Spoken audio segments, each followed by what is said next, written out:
एक बार नैमिषारण्य के निवासी ऋषियों के संसार के कल्याणार्थ सूत जी से पूछा, हे सूत, कराल काली काल में लोगों के बालक किस तरह जीवित और दीर्घायु होंगे, सो कहिए।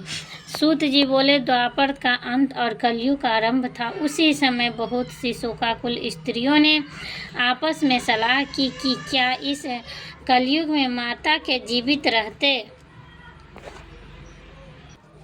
स्त्रियों ने आपस में सलाह की कि क्या कलयुग में माता के जीवित रहते पुत्र मर जाएंगे। तब ये आपस में कुछ निर्णय नहीं कर सकी। तब गौतम जी के पास गई और पूछने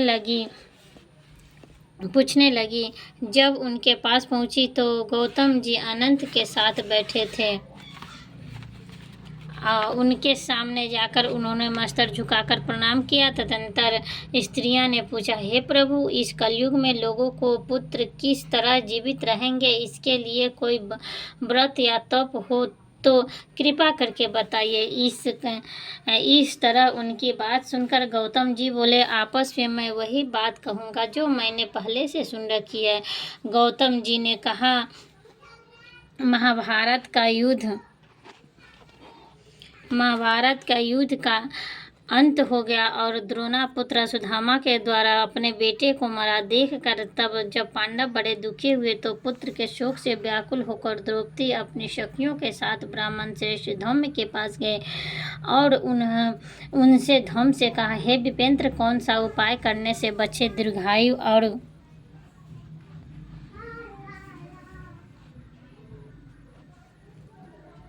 दीर्घायु हो सकते हैं? कृपा करके ठीक ठीक कहिए। धम्म बोले, सतयुग में सत वचन बोलने वाला और सत्याचरण करने वाला समर्थी जिमुतवाहन नामक एक राजा था। एक बार वह अपनी स्त्री के साथ अपनी ससुराल गया और वहीं रहने लगा।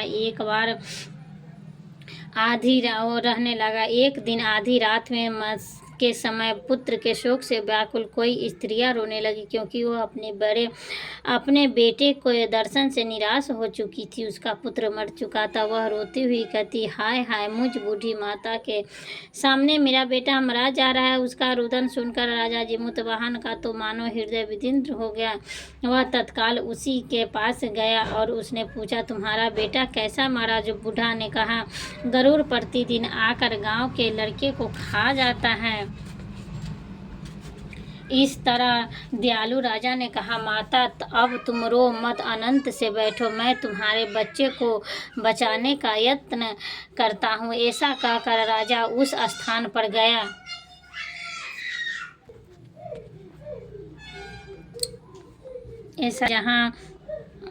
जहाँ गरुड़ जाकर प्रतिदिन मांस खाया करता था। उसी समय गरुड़ भी उस पर टूट पड़ा और मांस खाने लगा। तब अतिशय तेजस्वी गरुड़ वाले राजा का बायां अंग खा लिया तो झटपट से राजा ने अपनी दाहिना अंग फेर कर गरुड़ के सामने कर दिया। यह देखकर गरुड़ जी ने कहा, तुम कोई देवता हो? कौन हो तुम? मनुष्य तो नहीं जान पड़ते। अच्छा, अपना जन्म और कुल बताओ। पीड़ा से व्याकुल मन वाले राजा ने कहा, हे पक्षीराज, इस तरह प्रश्न करना व्यर्थ है। तुम अपनी इच्छा भर मेरा मांस खाओ। यह कहकर गरुड़ रुक गए और वे बड़े आदर से राजा के जन्म और कुल की बात पूछने लगा। राजा ने कहा, मेरी माता का नाम शब्य है और मेरी पिता का नाम सलीवाहन है। सूर्य वंश में मेरा जन्म हुआ और जिमुतवाहन मेरा नाम है। राजा ने की दयालुता देखकर गरुड़ ने कहा, हे महाभाग, तुम्हारे मन में जो अभिलाषा हो वह वर मांगो। राजा ने कहा, हे पक्षीराज, यदि आप मुझ पर प्रसन्न हो, वर दे रहे हो तो वर दीजिए कि अपने अब तक जिन प्राणियों को खाया हुए सब जीवित हो जाए। हे स्वामी मन, आपसे आपका यहाँ बालकों को न खाए और कोई ऐसा उपाय करे कि जहाँ वो उत्पन्न हो वे लोग बहुत दिनों तक जीवित रहे। धौम्य ने कहा, हे पक्षीराज, गरुड़ राजा ने को वरदान देकर स्वयं अमृत के लिए नागलोक चले गए।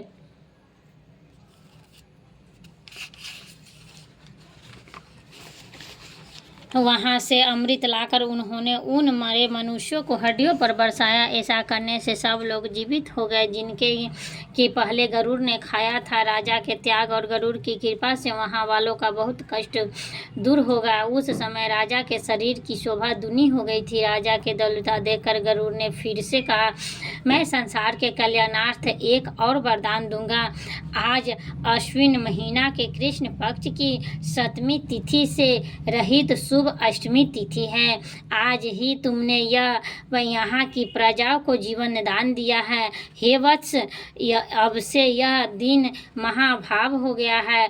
जो मूर्ति भेद से विधिवत नामों से विख्यात, यही वो त्रिलोक से पूजित दुर्गा अमृत प्राप्त करने के लिए अर्थजीवित पुत्रिका कहलाई है। अतः इस तिथि को जो स्त्रियां उस जीवित पुत्रिका और कुश का आकृति बनाकर तुम्हारी पूजा करेंगी तो दिनों दिन उनका सौभाग्य बढ़ेगा और वंश की बढ़ोतरी होती रहेगी।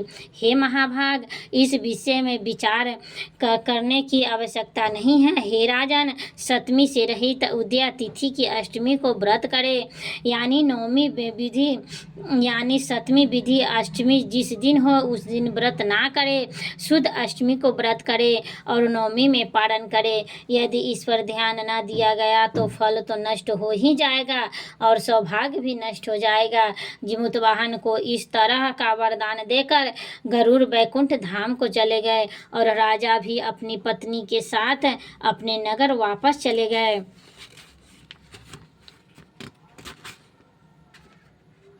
धौम द्रौपदी से कहते हैं, हे देवी, मैंने अतिशय दुर्लभ व्रत तुमको बतलाया है।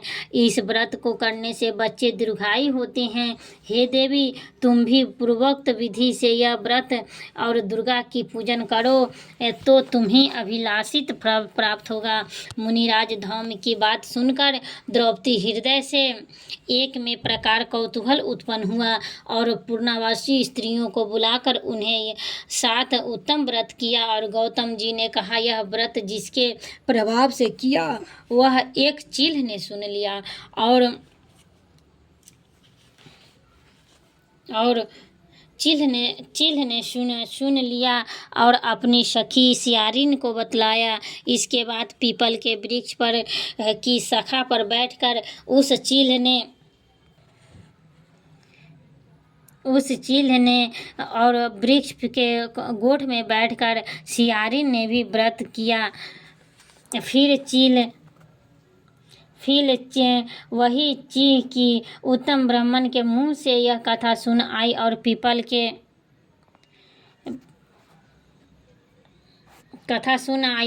के कोट में बैठकर उसी अपनी सियारिन को सुनाया। सियारिन ने आधी रात कथा सुनी थी कि उसने भूख लग गई और वह उसी समय सबसे भरे स्मशान में पहुंची। वहां उसने इच्छा भर मांस का भोजन किया और चीह बिना कुछ खाए पिए रह गई।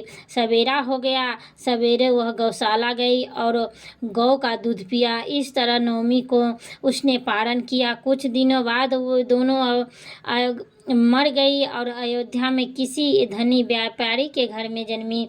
संयोगवश से उन दोनों का जन्म लड़की के रूप में एक ही घर में हुआ, जिसमें से सियारनी ज्येष्ठ और चील छोटी। वो दोनों बहनें अभी शुभ लक्षणों से युक्त थी, इसलिए बड़ी लड़की सियार काशीराज और छोटी लड़की उसी के मंत्री साथ गर्भपात से अग्नि के सामने विधि पूर्वक ब्याही गई। पूर्व जन्म के कर्म फल से वह मृग नयनी रानी हुई, जिस किसी भी सनातन संतान को उत्पन्न करती वह मर जाती और पूर्व जन्म की बातों को स्मरण करने वाली इस मंत्री का पत्नी उसने 8 वसुओं से दृश्य तेजस्वी 8 बेटे उत्पन्न किए और सभी जीवित रह गए। अपने बहन के पुत्र को जीवित देखकर ईर्ष्यावश राजपत्नी ने अपनी स्वामी से कहा, यदि तुम मुझे जीवित रहना चाहते हो तो इस मंत्री के सभी पुत्रों को उसी जगह भेज दो जहाँ मेरे बेटे गए हैं, अर्थात इसे मार डालो। यह सुनकर राजा ने उस मंत्री के पुत्रों को मारने के लिए इस प्रकार के उद्योग किए, पर मंत्री पत्नी जीवित पुत्रिका के पुण्यबल से बचा लिया। एक दिन राजा ने अपने आदमियों से उन पुत्रों का सिर कटवाकर पिटारी में रखवाकर वह पिटारी उनकी माता मंत्री के पास भेज दिया, किंतु वे 8 सिर बेशकीमती जवाहरात हो गए और भले चंगे 8 लड़के अपनी माता के पास वापस चले गए। उनको जीवित देखकर राजपत्नी को बड़ा विस्मय हुआ और अंत में वह मंत्री की पत्नी पास गई और उसने पूछा, बहन, तुमने कौन सा ऐसा पुण्य किया जिससे बार बार मारे जाने पर भी तुम्हारे बेटे नहीं मरते? इस पर मंत्री की पत्नी ने कहा, पूर्व जन्म में चील थी और तुम सियारनी, दोनों ने व्रत किया था और तुमने व्रत के नियमों का भली भांति पालन नहीं किया था तथा और मैंने किया था। इसी दोष से हे बहन, तुम्हारे बेटे नहीं जीते हैं। हे राजरानी, अब तुम भी जीवित पुत्रिका का व्रत को निष्ठापूर्वक करो तो तुम्हारे बेटे दीर्घायु होंगे। मैं तुमसे सच सच कह रही हूँ। उन्हें उसके साथ कथा अनुसार रानी ने भी व्रत किया, तभी से उसके कई बेटे सुंदर, दीर्घायु और बड़े होकर राजा हुए। सूत जी कहते हैं, इसी प्रकार आनंद देने वाले मैंने यह दिव्य का व्रत बतलाया है। स्त्रियां चिरंजीवी संतान चाहती हो तो विधि पूर्वक यह व्रत करें। इसी प्रकार मैं सभी स्त्रियों को कहूँगी कि ये कथा जरूर सुने। जिन जिन के पास ये जीवित पुत्रिका का व्रत का ये कथा पहुँचेगा, सभी आदमियों से हाथ जोड़कर रिक्वेस्ट है कि कथा अवश्य सुन ले, क्योंकि न सुनने पर दोष लगता है। इसीलिए कथा का शुभारंभ खत्म हुआ। जय विष्णु भगवान, जय माता लक्ष्मी।